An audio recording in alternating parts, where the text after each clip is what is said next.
High বন্ধুরা, তোমরা সকলে কেমন আছো? ভালো আছো? আমি ভালো আছি। বড়রা আমার প্রণাম নেবেন, ছোটরা আমার ভালোবাসা নিয়ে আমার ব্লগ শুরু করলাম। আমার কালকে খুব শরীর খারাপ, খুব জানেন তো, বমি হয়েছে, শরীর খারাপ, জ্বর, মানে গাটা গরম গরম, শরীরটা খুব খারাপ, যে ডাক্তার দেখাবো। কালকে খাবারের এই দিতে পারিনি, এপিসোডটা দিতে পারিনি। আমার শরীর একদম ভালো ছিল না, খুবই খারাপ ছিল। তা এখন একটু ভালো আছি।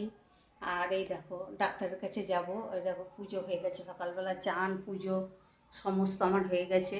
তোমরা তো আমার পুজো দেখতে ভালোবাসো। এই দেখো গপু বসে আছে চান টান করে। আর এই দেখো সমস্ত ঠাকুরের পুজো আমার কমপ্লিট।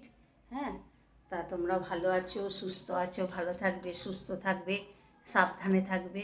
হ্যাঁ, আর আমার ব্লগটাকে ভালো করে দেখো, তোমরা সাবস্ক্রাইব করে নিও চ্যানেলটা। লাইক তো কেউ করছো না, একজন দুজন ছাড়া লাইকই করছো না। লাইক শেয়ার কমেন্ট করো। হ্যাঁ, ভালো থেকো, সুস্থ থেকো। আবার পরের একটা এপিসোডে আমি আসবো। এখনকার মতো রাখি। Tata, bye bye, see you.